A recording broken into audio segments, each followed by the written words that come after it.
Ito mga bossing, ating bulik. Ito. Ayan. Ang ganda ng kinalabasan ng bulik natin na ayan, Immortal Bulik, authentic na ni Aguilar. Tapos nakakross ang nanay nito.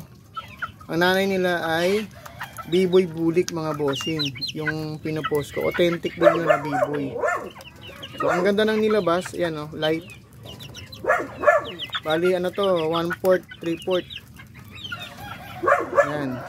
3/4 na Immortal Bulik, 1/4 na B-boy bulik. Ayan.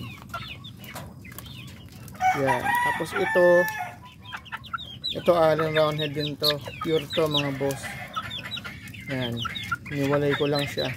Kapatid nila to. Ito. Ayan. Nung sisiw to siya, ito. Dark leg to eh. Pero nung naging lumaki, naging yellow leg na. Taka nga ako eh, ba't nag-dark din pala, magla-light. Ano siya, babae siya na bulik, pero dark, mana sa nanay. Ayan, mana sa nanay, yung B-boy bulik. So yan, napaganda tignan ng bulik na to, kaya mamaterialis natin to. Ayan, yung typical na mga light side. Ang ganda oh. Ayan, dalawa yan. So yan lang mga bossing. Kaya wala pa tayong pang out kasi imamaterialis nila. Babalik natin to sa nanay o kaya ikakrus natin sa Allen. Yun. So yun lang.